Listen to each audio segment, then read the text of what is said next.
Like you don't wanna listen when I'm talking to you. You think you ought to do, baby, anything you wanna do.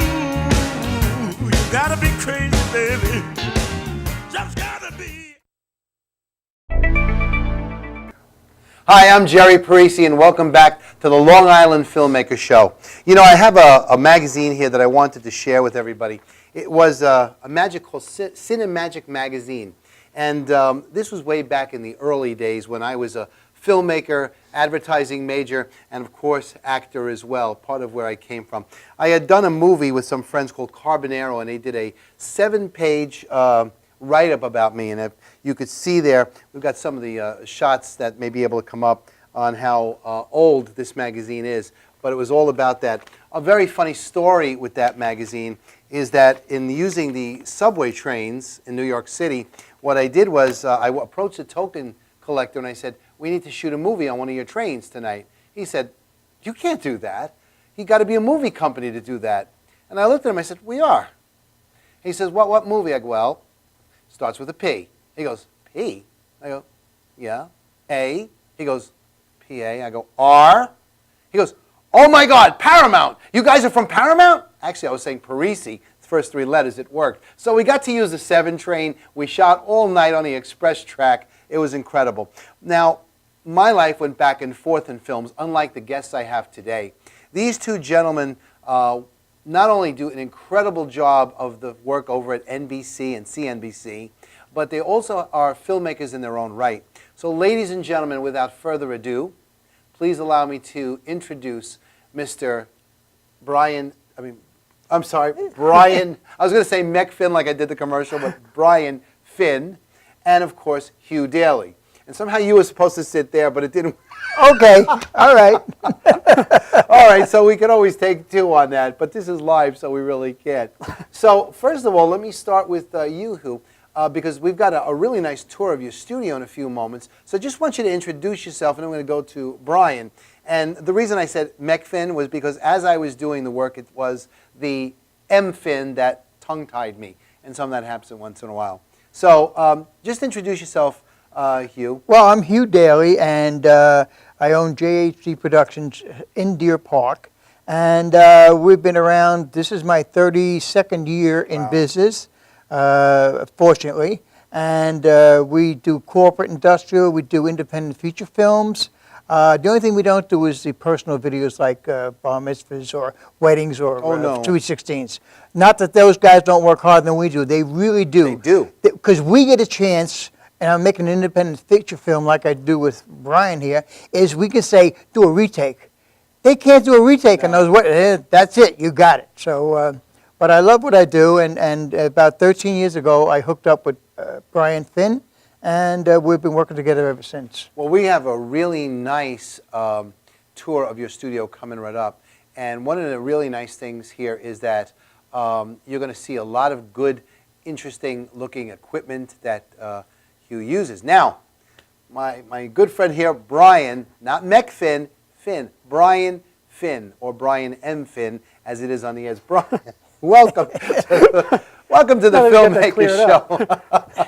And if you wouldn't mind, please forgive me for my mistake on your name, but let me ask you, you're a filmmaker in your own right. Tell me about some of the things you did, and we've got some photographs to come up, and as they come up, perhaps you could tell us about them. So first of all, tell me about yourself while they're queuing up the photographs. Okay. I've been working with Huey since 2001, we met. Yeah. Most of the films that I worked on were with Huey. I did my own, my first short film, The Creation of Dr. Greco's, in 2005. Right. Shot at his studio. Even had Misty, his old studio cat, in the, behind the scenes. Yeah. Studio cat. Yeah. That's funny. We worked on the Nikos the Impaler in 2002, Let Me Die Quietly, 2009, and now we're working on Trip to the Moon. So, some of the pictures we have, I guess, are from Trip to the Moon. Right. Now, those aren't some of the shots. Those are the ones in the Cinemagic magazine. But if they go down a few shots, they may be able to get right to your stuff. Pardon me. Now, these are some of the ones from the magazine I was just talking about. I'm not sure you have that. So why don't you go on and tell us about Trip to the Moon to begin with while the control room gets those pictures together. Well, the movie itself is about 4 or 5 years in the making before Okay. we actually got to start it, because the original idea in 2009 or so was about Huey and his mom, supposed to be animated, going to the moon, having a comedy, going to the moon, having an adventure. And then, his mom passed away, and that didn't really seem to be a good idea anymore. Right. So, I'm sorry to hear it. No, 90 years old, she had a good life. She had a good She life, had a yeah. life, yeah. and then I decided, well, instead of that, maybe I'll just do like a shot-by-shot remake of the original film from 1902, I think it was. Okay. And then, my imagination plays with me, and I'm like, well, I can do this, and I can do this. And then I was introduced to the world of steampunk, the genre of steampunk. I love steampunk. And I figured that would be perfect for this. So I rewrote the script to follow that. Then I just got the idea, well, maybe Lincoln should be involved, and then it Yeah, just I kind saw of like that in the pictures. Very interesting. the ball just rolled. That was very interesting. And you played the moon. Yeah. Yes, actually, I have two characters. I can admit who, I can tell them who I'm playing. All right. Sure. The man in the face in the moon, and what that did is that my good buddy Mike Russo did the makeup on it. It took him 2 hours to put all this stuff on my face. I'm sitting behind a big wooden thing with my head through it. Also in the film, I play Zahn, the leader of the moon. And we're going to be shooting some of those sequences in a couple of weeks.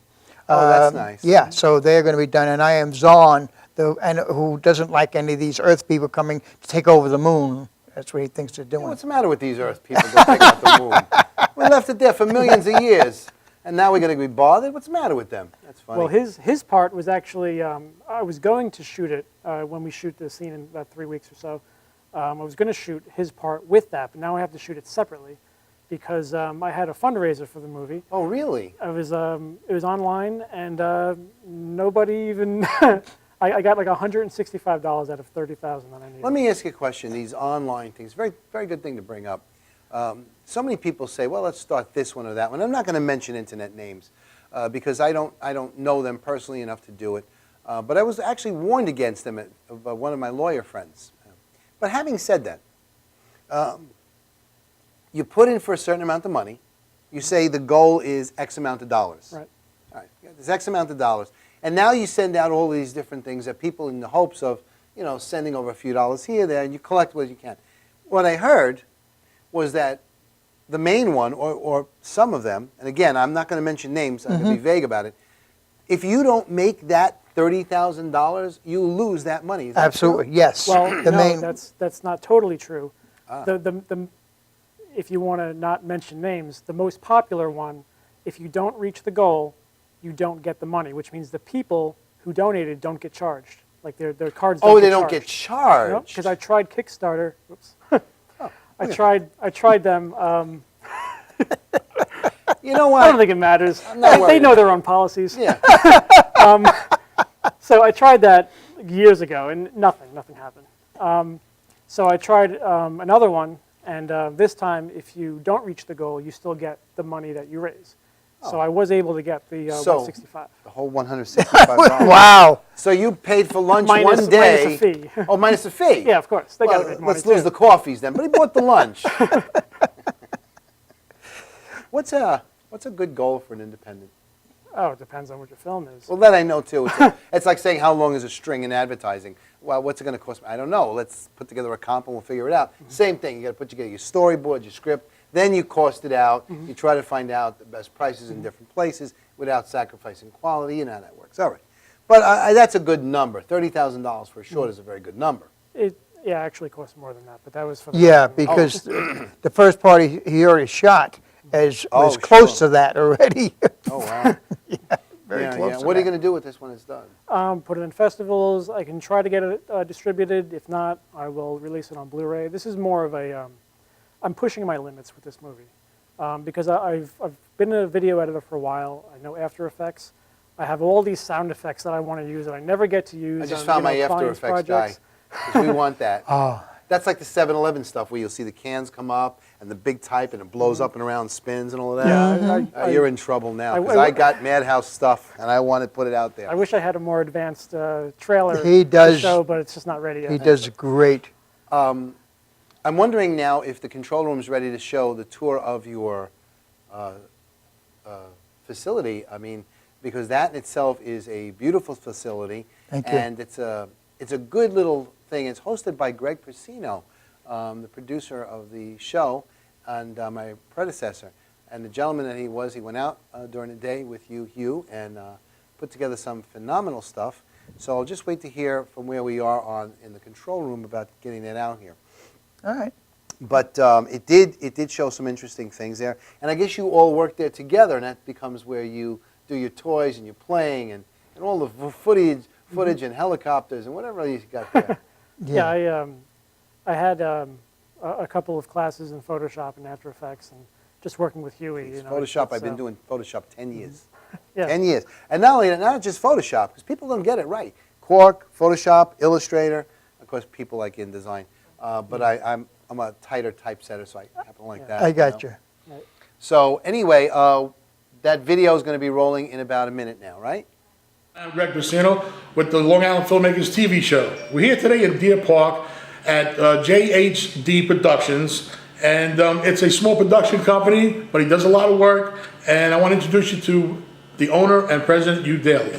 Hugh, Greg, nice to see you again. nice to meet you. Thanks for stopping by. Appreciate it. Our show is for filmmakers, what's going on and stuff like that, but there are also people who watch the show who knew nothing about film and the production of it. And I know we have the green screen. I've been here before and used facility for a short film I had shown at a festival, and I used the green screen. It came out perfect. I love it. Now, you want to tell us a little bit about the green screen? Well, originally, in my background originally was film, and originally it was black. They used it in film, and then it changed when it went to video. It went to blue, and it was blue screen. And then eventually they found out that the green worked better. Although in this system we could use the blue or green, makes no difference. The keying is going to work. What it is the camera doesn't recognize this color. We have the camera forget about green, and whatever else we put in on another camera becomes that image. So we're just masking the background. That's why the weatherman, you see on the weather, there's no map behind him. It's green, and the map is put elsewhere. It's green screen technology. It's one of the most exciting parts of filmmaking and video in the last batch of years, and I kind of love working with it. A short film that I made. And what happened was I couldn't get permission to shoot at the airport. And I was recreating a scene of Casablanca where she's leaving on the plane. So what happened was last minute we called up you, we said, okay, come on down, and we used it. So I shot it with my actors over here, and then we superimposed the background of the airport with the lights and stuff. It came out perfect. You wouldn't know the difference. Only a professional who's a professional editor might understand how it works and catch it. But normally you wouldn't be able to tell. Not only that, when I did shoot from behind the fence at the airport, and we put the lights from the building, it didn't look right. So actually we flipped it. So if you look at the scene, those buildings are upside down. Now, because they're upside down, the lights flash, looks like they're on a runway. It came out beautiful. I love it. You know, so that's the part of movie magic, you know. So we're gonna go with you now. You're gonna show us around the facility and show us a few of the pieces of equipment. This is called the jig. Yeah, this is one of our main jigs. The camera goes up in here, and this is a motorized jib, so that the motors are down here and up here, so we can flip the camera upside down or pivot this way, and this will go up about 13 feet, 12 or 13 feet, and it's totally portable. It comes apart in pieces. And it's one of the, notice how it stays, this does not move from the center position as we move it up. Right. That's the jib. We have 3 of these type of units, but this is the largest one we have here. And it's remotely controlled, it's motorized. You also mentioned before with a blue screen. See, I never, now again, like I never knew, I always thought the blue screen was for film. You know, not for video. I didn't know film was black. See, now, again, I learned. Well, in the early days of film, when film first started, before there was color, they used black. When I started out as a kid making films with my little Bolex Rex 3 and black and white film, which I got from Peru for 50 cents a 100-foot roll. Wow. Yeah, I used black. I made my own matte balances, and if you covered part of the image with black, and then you re-expose that black side, covering the side you did expose, you get a two-picture, two-thing effect going on without having to shoot it and go through an optical printing, which is the way it's done in the movies. So basically, you've been in this business a good part of your life. Oh, So have you seen the old and the new? Yes. So this is really the main thing now. You really enjoy working with green screen, right? Yeah, and my advice to the young filmmakers is don't be afraid of this new technology. I was, and I started out with a basic film, and now I'm here. And so many people are afraid of the technology. Don't be. Embrace it. I love this, and I look forward to any new improvements they're going to make. Oh, that's cool.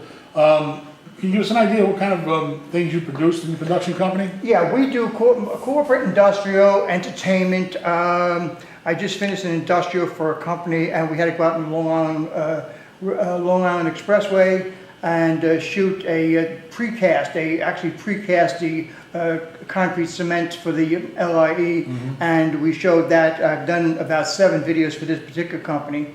We've done that with marketing companies, with, we've done this. I used to do the Harris Corporation, the military stuff, when that was popular. Whatever comes along, we do it. We've done music videos. We did the original Joey Buttafuoco video we shot here. Oh, wow. The virgin skin boot man with Joey. That was all shot here back in, I think, '92 or something like that. But yeah, we've done a lot.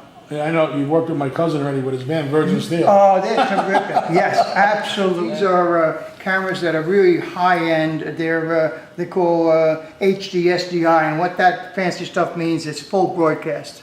And we have 4 of these plus a switcher, so we can go live. We can shoot live anywhere. How about what does it cost for a camera like that, you? These cameras cost about $5,300 a piece each. And then we get accessories. It uses P2 technology, which is the MFX file system by Panasonic, and I'm really happy with that. And it all goes on P2 cards, which are here. This is what they look like. Okay, and this way you know what this thing can hold 64 gigabytes of video, high-def video. It's a gig a minute, these things record, the cameras put out. By the way... I see here you got your new toy, huh? My latest toy. I love this thing. You loves his toys. This is by a company called DJI, and it's a vision drone. And I added a warming filter to this, but this camera here actually is a 1080 full 1920 resolution camera. There's an itty-bitty card in here, little card in here that's 32 gigs holds for video. So the recording is done right in the camera, and it's up almost 1,000 feet. We have complete control of it. And if for some reason I should lose the control of it or something happens, there's a system in here that automatically takes it up 60 feet and lands it wherever you started from, all by itself. Wow, amazing, amazing. That's really cool, man. I love the technology. Like I say, we have these are these slider units that we use. We have 2 of these that the camera mounts on here. If you're doing the thing about doing an interview show where you got some person sitting behind a desk, there's nothing more boring than just having that still image. So you put the camera on this, and you get this nice motion back as you're watching the person, so you get this nice little motion. It just adds so much more to the essence of good-looking video, primarily. This room allows them to kind of relax and to take it easy. This TV is here. It's a Fios Direct TV, Fios system, and they get high definition. They can do makeup over here. Is the makeup area, and they can just relax. And what we got here is a main editing system is here. This is my online system here. If I want to go online, I want to do internet. Right. This is all for here. These are all high definition monitors. This system is the Premiere Pro 6.0 in here, and there's that special green screen program that we use that's part of this system here. They can relax and have meetings, and the client can review tapes here, Right. make it comfortable for them, and basically, we've been 32 years, and we're very happy with this facility, and it's been working out quite well. Okay, we also have a professional studio boom, and it's not like the ones I use. I'll tell you that. This Piece of is, plastic I use. This is really good. You want to show us how it works? basically, this can go up and down, controlled up and down, but mainly it's what they call a rack and pinion system. If you look at the microphone up top, I'm going Right. to turn these controls back here, and as you're going to see, it can actually move the mic, Oh, cool. okay, or the other way. Here it goes the other way. So we can actually tailor the mic, and it could be actually during a live shoot where it goes from one person to another Right. person. And of course, this can go up high or low or whatever. It can go out higher than it is now.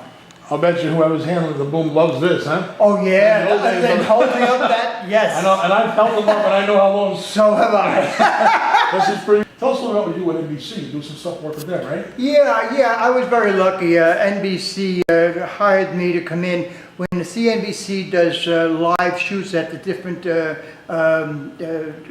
trading floors in Manhattan, and it's mostly camera. They bring me in to engineer, and what I do actually is we set up 4 cameras on the different trading floors in different areas all of Manhattan, and I have the CCUs for the cameras. And I'm talking to people in New Jersey from CNBC. They have a live studio over there, and what they're doing is they're putting live there with what we're doing live, and I'm talking to them back and forth as far as cameras. Is camera 1 good? Just get the horizontal right, get the color right, all balancing up the cameras. That's what I do for them, and it's great. And they pay nice money, and we always go out in New York and have a nice big dinner, Right. So I love it. I wish I did it more. Yeah, so you're like the main man there when the operation's going on. Well, no, I'd like to think so, but no, I think, I'm just, it's a great crew. The guys, CNBC crew is unbelievably good, really terrific bunch of guys to work with. I'm glad you showed us around. I'm glad you're coming on the show. You're on the show. And if ever need your facility again, I'll be It's www.jhdproductionsltd.com. okay. That's you, Daly, president of JHD Productions. And I'm glad he was on the show. And if you ever need any facilities to do green screen or whatever, use the man. Thanks again, you. Thank you, Greg. Thanks again for watching. And I'm Greg Persino for the Long Island Filmmakers TV show. Not bad. Great studio. Okay, we do have some of Brian's photographs now at this point. And Brian, we're going to bring them right up, and I want to hear what we're looking at.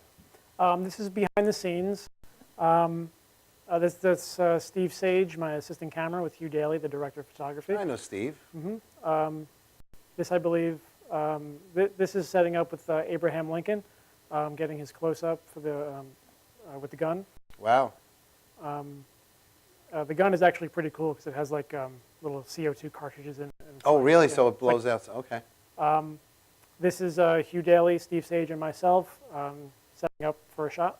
Same thing, Steve Sage and myself. This is me directing the actors, telling them how to shoot when they actually shoot at the other actors. This is setting up another shot with the makeup effects on Ray Schwetz. This one is the podium where Lincoln is giving a speech to a congressional committee. Everything's on green screen, so I would put in the background in post. This is Sean Colin Young. He plays John Wilkes Booth. Wow. He's actually a pretty popular actor from California. That's impressive. Very nice. He did a great job. I could see it, and this looks like it's a pretty involved movie, and that's Oh, yeah. why it's taking so long. Yeah. But it does look good, and the green screen, as you put forward to everybody to really jump into that world, is so impressive. You told me something very interesting. You said, you have a capability now that, let's suppose in myself and one of my friends are in a scene with me, and we've got a green screen background of, let's say, a city, and there's a mailbox here. You now can put the mailbox in front of us. Yes, it's called an alpha channel. Really? Brian knows more about that than I do. And I have built-in sets that are already preset, pre-done, that have that where you just walk across my studio, green screen studio, and actually on the scene you're going to see you walk behind something on the thing. Or you sit down at a desk. We sit you down in a chair with just a green, and you actually what you see is a desk in front of you. Oh, that's really... Don't even need to put a desk there. You know, you got to be a good actor. Let's see. Here's where acting comes really in. Yes, Very yes. important. Because what happens is with acting, if you don't sit there and believe you've actually got a desk in front of you, a phone where you're dialing, and you're going to grab that up for a second and do it, and you got to make this work.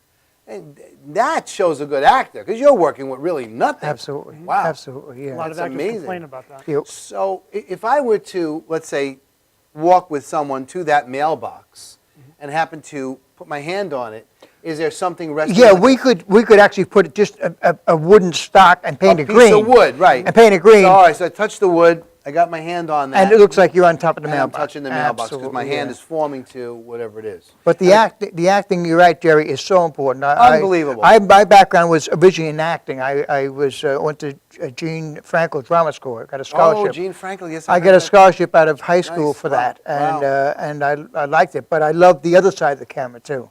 But I understand what the actor has to go through. And, Oh, and God. how- You know, what's coming up, not to change the subject, we've got a few more minutes to the show. We have a special coming up for you, and it is incredible. It is John Pallotta's acting school. And John Pallotta is an yeah. acclaimed acting teacher. He gets, without going through it because you'll see the whole thing, that's the Halloween weekend special, and it's a full hour, which translates to cable as 2 half hours A and B. And by the way, speaking of which, if I get this proper, here's the deal. Starting this week, Channel 20 begins airing certain Madhouse TV shows. We're proud of that. My show is on the Woodbury Channel, 7 p.m., Channel 20, that's the Woodbury subscribers. Brookhaven, 7 o'clock on Tuesdays, and Riverhead, 7:30 on Tuesdays. So not only do you get to see our show live, I'd rather see it live anyway, but you do get to see the versions that we put together for Cablevision. Slightly enhanced, have a little more titles, things like this. But the really nice thing is that Madhouse TV, the station I'm certainly very proud of, is moving in further directions. Not to be undone, and speaking of old magazines, there will be a new Madhouse magazine coming out very shortly.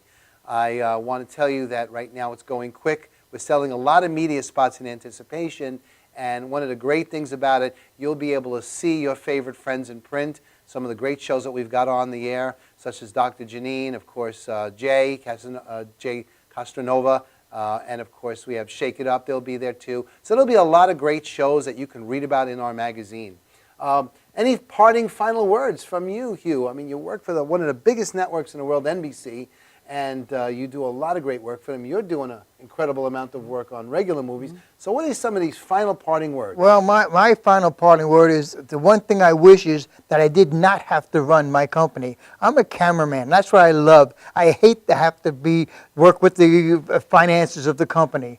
Just give me a camera and I'm happy. That's all I need to do. But in the real world, someone You has do to pay the everything. bills. That's true. And how about you, Brian? Finn. Brian M. Finn. Go ahead, Brian. I'll be working on the movie, Trip to the Moon, probably all throughout next year, too, because there's a lot that I still have to shoot, a lot of After Effects Wow. that I have to apply to Nice, it. nice. So I've kind of taken a break from working with Huey's clients so I can get this done. Well, you got to promise me a return visit. Oh, You sure. got to be able to show us incrementally where you are, and if there's things you would like to share with us, please let me know. I'll be very happy to. Absolutely. Okay, this has been the Long Island Filmmaker Show, and my guests, Mr. Hugh Daly and Brian Finn, we're here today talking about their world. I'm very proud to be part of everyone's world. So from Gerry Parisi and the Madhouse team, this is the Long Island Filmmaker Show. Good night.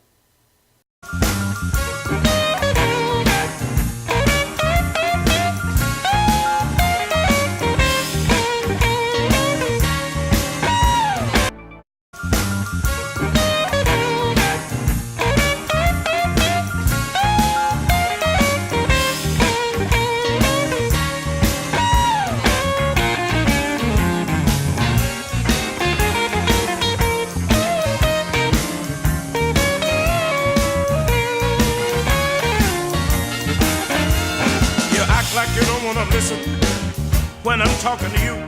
You think you ought to do, baby, anything you want to do. You gotta be crazy, baby. Just gotta be.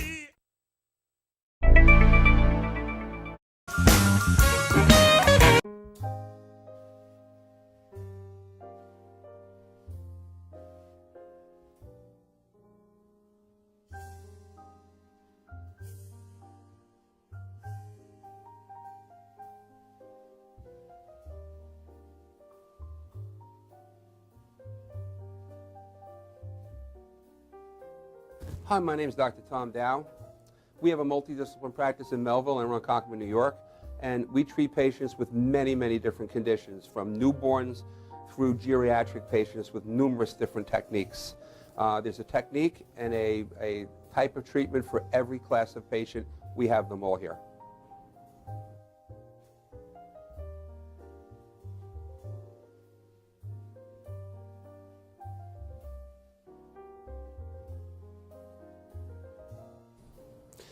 Here's my son Thomas, also a doctor of chiropractic, working on one of our patients' cervical spine. This patient has had chronic neck pain for many, many, many years, has been to a multitude of different practitioners with little or no response. And with our specialized techniques, she has improved tremendously and continues to improve on a daily basis. We have two practices, one in Melville and one in Ronkonkoma, New York. We are a multidiscipline chiropractic office.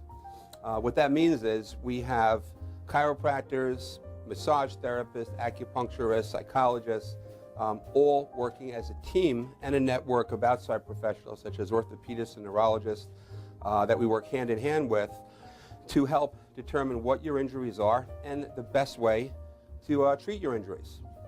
I have the great pleasure of having my son in practice with me. We work hand in hand, father and son, to give our patients the best care possible, and a staff which is loving, caring, and you'll never have to wait at all in our office for service.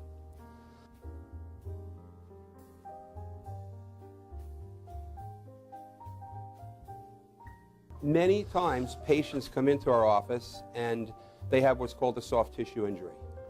Soft tissue injuries are like scars inside your body.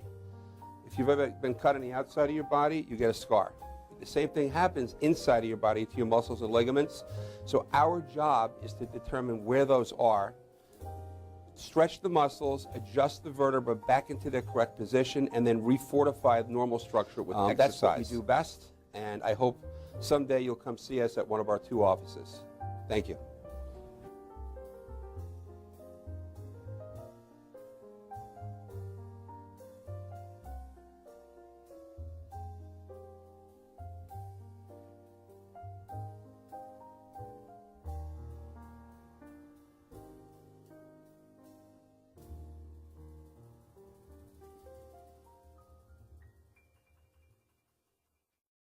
Están mirando madhousetv.com.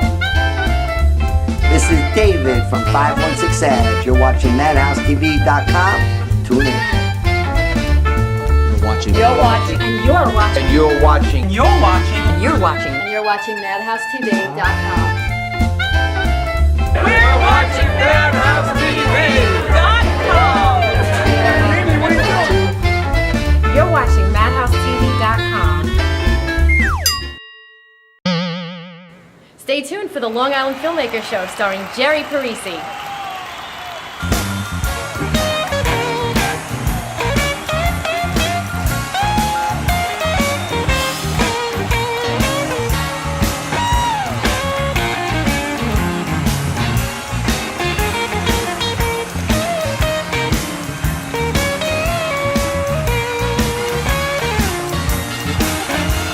You act like you don't wanna listen when I'm talking to you. You think you ought to do, baby, anything you wanna do. You gotta be crazy, baby. Just gotta be.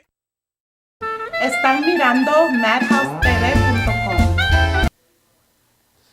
Hi, Gerry Parisi here, and welcome to the Long Island Filmmaker Show here in Madhouse TV. And tonight I have a really special guest. Now, a lot of you guys have seen me on this gentleman's show earlier, and in fact, it was his show.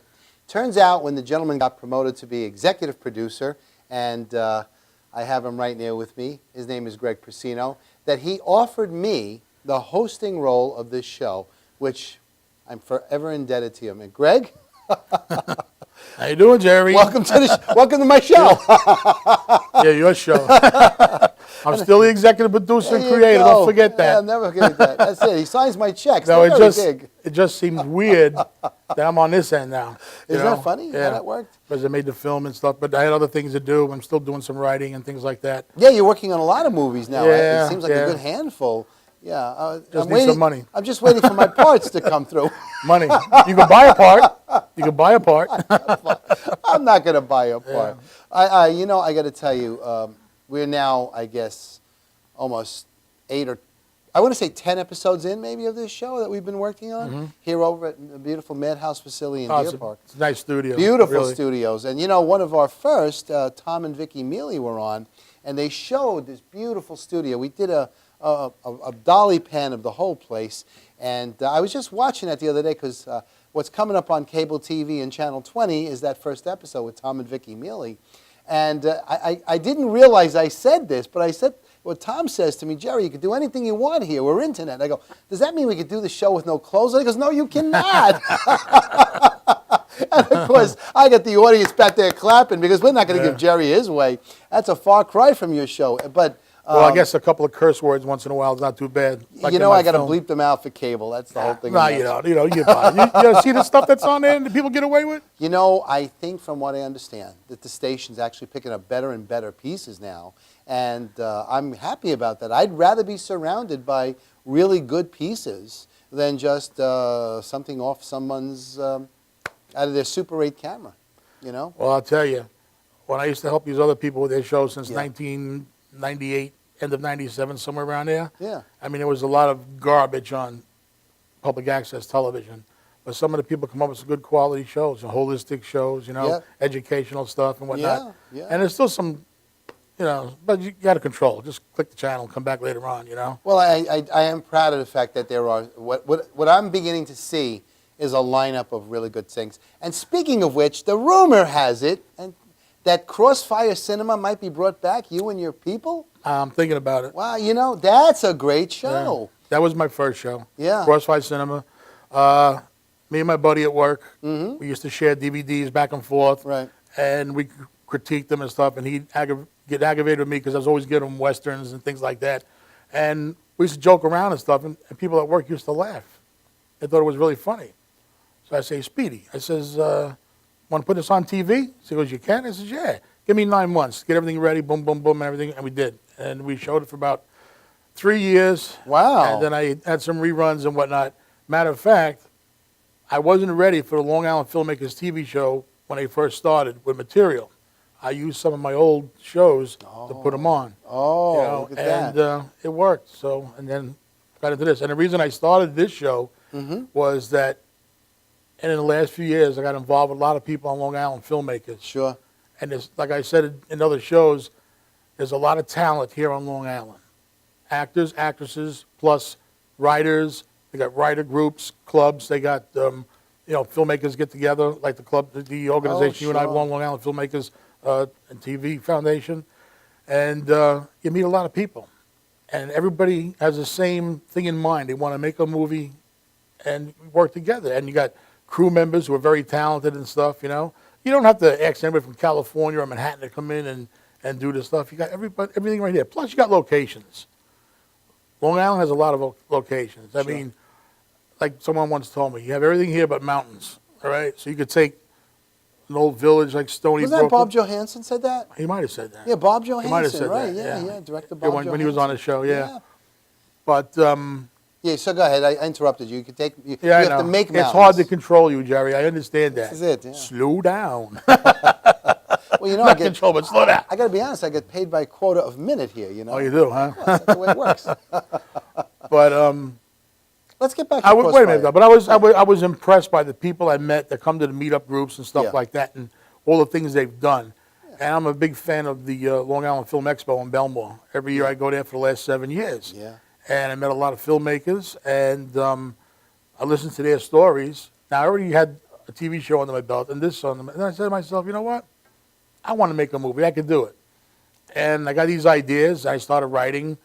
And the more I wrote, I got more involved into it.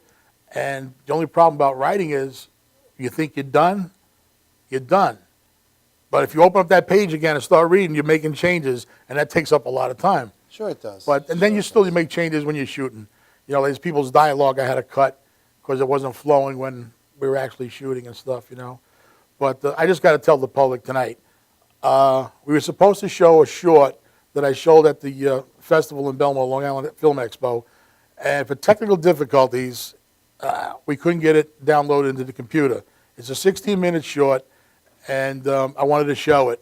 But sometime in the future, when we get it worked out, we'll come back on and we'll show it. I do apologize to everybody I sent notices to that it was going to be on live tonight. I'm sorry, but like I said, technical problems happened, and I couldn't control it. So there'll be another time I'll send notices out. Hopefully, we'll have it ready by then. Sorry well, about I'm sure that. they're looking forward to it. You know, from what I saw, the clips myself, it did look like a very good, well-done piece. You got Donna Sirianni in there, you know? I wanted Donna from the start, but she is such a busy person. Oh, it's hard to like nail her down, you know? One of the nicest people. And you know what I like about her attitude? When she came down, matter of fact, the scene we shot was your other guest, Hugh Daly. Hugh, yeah. We shot it at his studio with the green screen. How'd that work out? It worked out great. Yeah? And what happened was the airport wouldn't let me film. And let me explain. The movie's about a frustrated actor who's a movie projectionist for like 25 years. Okay. So he always wanted to be an actor. So he sees all these actors coming forward that from nowadays, they're not real actors. You know, he says, these guys ain't actors. I could have been an actor. Not like the guys years ago, Burt Lancaster, Spencer Tracy, Kirk Douglas, those guys, you know? So now he starts to hallucinate. And every once in a while, when he peeks out into the theater to look at the screen, he actually sees himself in old classic movies. Oh, wow. So I recreated 4 scenes from 4 different movies. First one was North by Northwest with Cary Grant, where the biplane comes down and almost hits him in the fields. Oh, okay. I recreated that. That was good. And Ace, the gentleman who owns the plane, he helped me out a great deal with that. And the other one was on the waterfront with Marlon Brando and Rod Steiger when they're in the car, the cab. Yeah. So we had to film that. We filmed that scene in black and white, and it was funny because the night before I'm running to the art store, and I'm getting these. You see those big plastic sheets? Looks like oak teak, but it's all plastic. Yeah, I know exactly what you mean. Yeah. Well, yeah, you're in advertising. You don't know that. So there I am cutting strips to make it look like blinds. I'm getting gray paint, spraying it because it was in black and white with gray ribbon. Because in the scene, in the real scene, there's blinds behind them as they're talking, you know. And you couldn't go to like some home decorating shop and just. You know, I did that before that, and it was nothing I saw in any of the stores. I bet you did. I bet you did, because you know, creative people tend to be perfectionists, and if it's not what we've seen, regardless of what's out there. Well, I try to be true to the movie itself, Yeah. to the classic film that I was recreating, and the best way I knew how was, you know, just to do it, make it look, and it did. It worked out. It worked out great. Awesome. Then I had my because it was supposed to be shot at nighttime. Matter of fact, we filmed it in the Cradle of Aviation Museum in Garden City. Hold that thought. You're watching the Long Island Filmmaker Show with Gerry Parisi and executive producer Greg Pacino. We'll be right back after this word.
For professional motorcycle transport and towing, think Kickstart Fabrications Motorcycle Towing. Proudly serving all of Long Island, we feature expert handling and 24/7 service. So send a limo for your toy with Kickstart Fabrications Motorcycle Towing.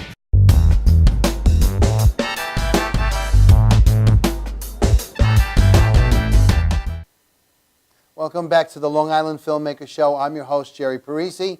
We have with us today our esteemed guest, executive producer and creator of our show, Mr. Greg Persino. And we were talking about some of the things he put into his short.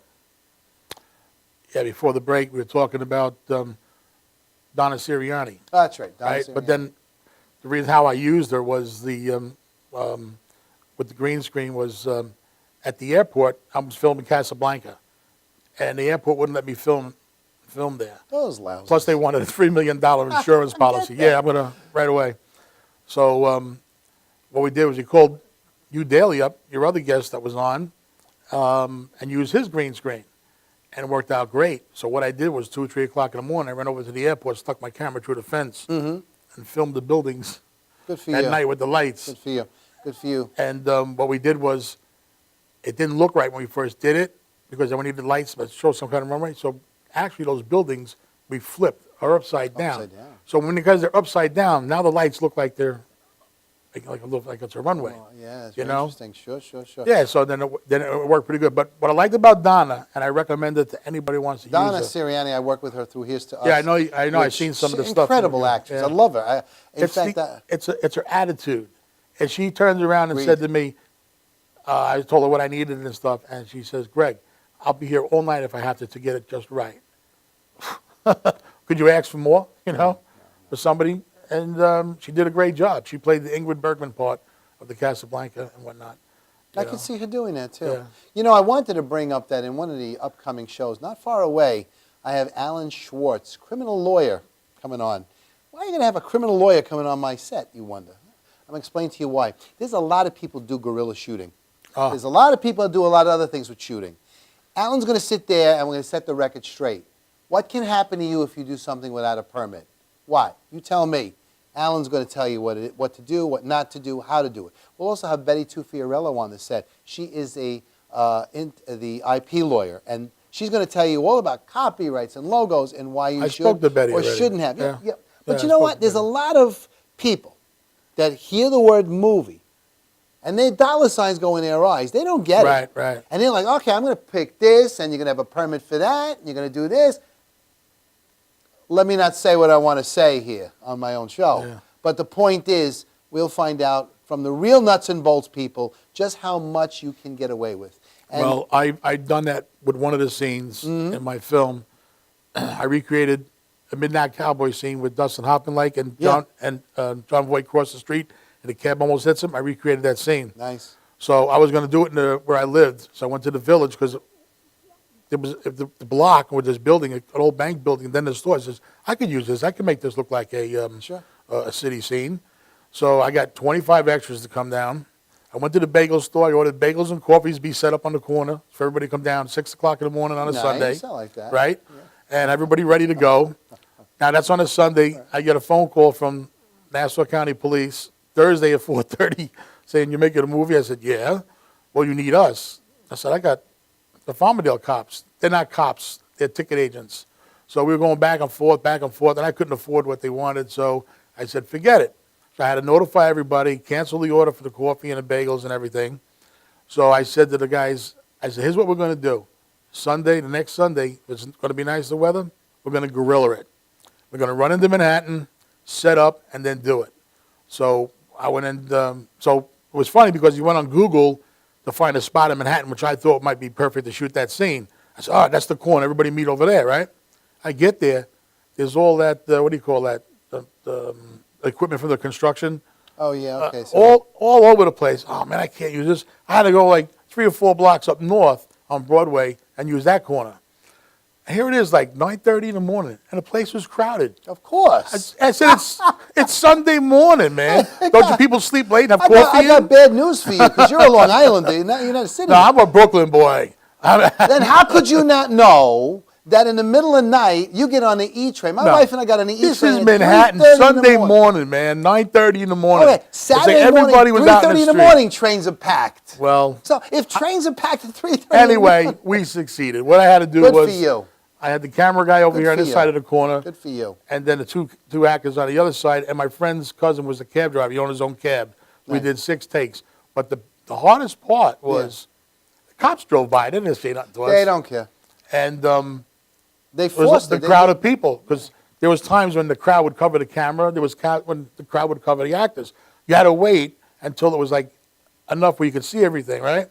So I said, go. Now I got the cab on the corner. I got to wait for the light to turn green and then signal him to go. It was like conducting an orchestra, man. But it looked pretty good. It looked pretty good. And I enjoyed that. I had a great day. See, that's the thing.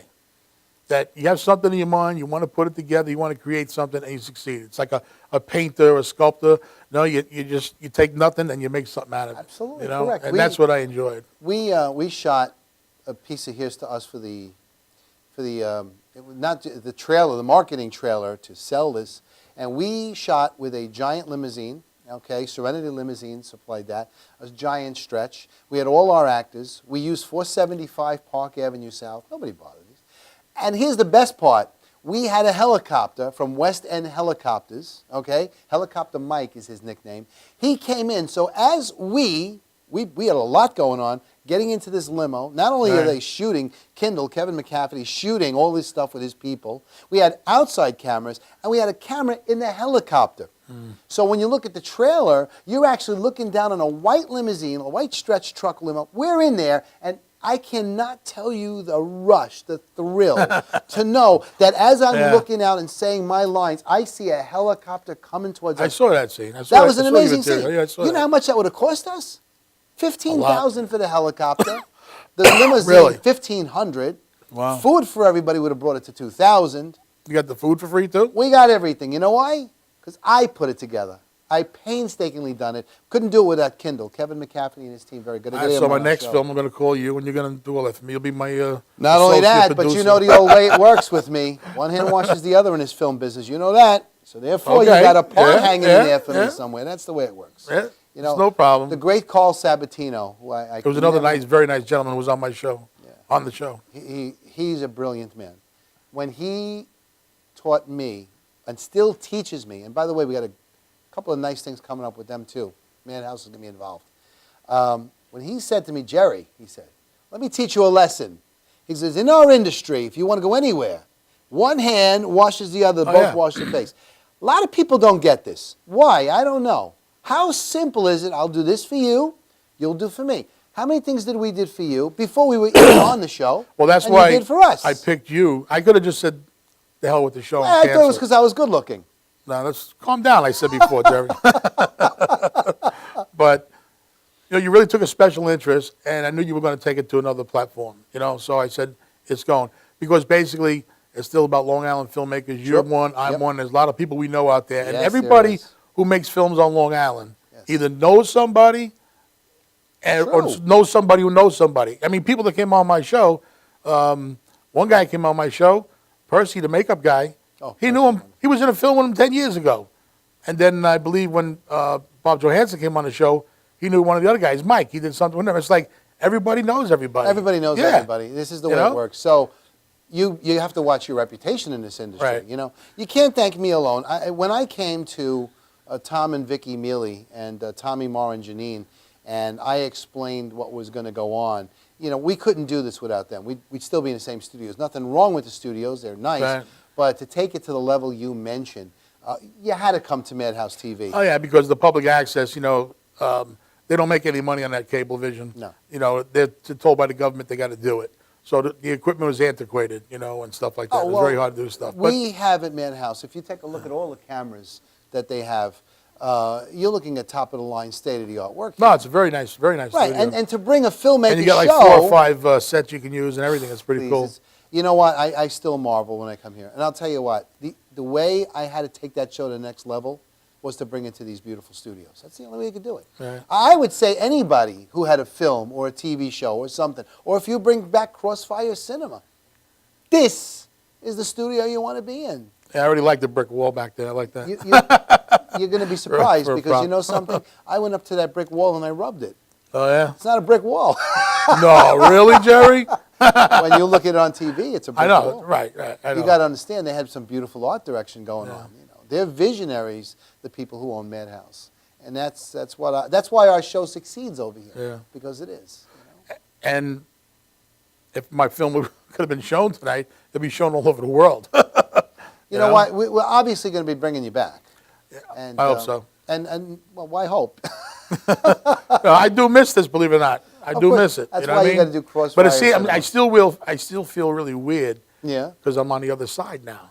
You know, when you guys all came to me, I was the host, and I had to get the information, and we're talking, we're doing this, blah, Right. blah, blah. Right. You know, and I'm here, I'm going like, wow, it's weird. No, Being listen, interviewed. You know what? know? The rumor I heard about Crossfire Cinema sounds really good. I heard that, you can correct me if I'm wrong, but this is what I heard through the grapevine of those millions of people who know each other, that you basically want to be able to run other people's shorts, and you're going to really make it more towards the people who do the labors of love like we do. I want to produce instead a of lot of the- stuff for the the real people, too. movies, you Yeah. know? I mean, people. I spoke to a few people who have ideas. They want to start a show. I recommended them for coming here. Absolutely. So I want to Absolutely. produce their show and stuff, and probably get some advertisement for them so they could. Speaking you know, of have the advertisement, fees. I'm glad you brought that up. You hear Madhouse Magazine's coming out. Got a Yeah, I few minutes more to go. And I'm working on that with the company here, and I'm very proud to be able to sit back down and bang out a great magazine. I'm looking forward to that. I get a free subscription. No. But the Oh man, man. but let me tell you what's Wait a minute, you gonna said be- you're Italian? Let me no, one hand washes the other. Let me tell you, not only will that magazine feature the studios, the shows that are on the air here, but it's going to be like its own little network entity. Right. But the amazing part is, you as a sponsor, let's say you're a sponsor, you will get a package that nobody else can do, and I'll tell you how. One, you're going to get print advertising. Two, you're going to get web. Well, that's no big deal. But now they're going to throw in TV. Right. So now you've got a situation where TV begets to print, begins to the web, which goes right back to where you're going. Now you're looking at a real campaign. And now you want to get your word out there? That's the place to be. Right. Trust me, 40 years of advertising. Come this June, 41. Because I'm I still just wanted in the to business. make a point too about you said how people help each other. Sure. Because some of the people that are in my film Yep. are filmmakers also. Sure. So now I'm in their films. I'm There you helping go. them out behind behind the scenes and in front of the camera on some of them. So you know that's what you got to do. You got to do it, and it's good because you know what, you work with these people. They know you. You know them, and You make something good. yeah, it works. You know, You do something good. it's pretty good. I only had nothing's perfect. Nothing's perfect. I had a few bumps in the road with mine, you know, scheduling and things like that because this person can't do this now, that person can't. So when can everybody get together to do this? All right. Now, the plane scene, right? I think we have to wrap it up. Oh, geez. All right. But I tell you what, Greg will be back, and we'll be able to see his film. We're going to set some time up for that special. Make sure it Look for works. Crossfire Cinema. That'll be coming out here at Madhouse TV shortly. And I'm Gerry Parisi for the Long Island Filmmakers Show. Greg Pacino, my guest. Look forward to seeing you next week at this time. Take care.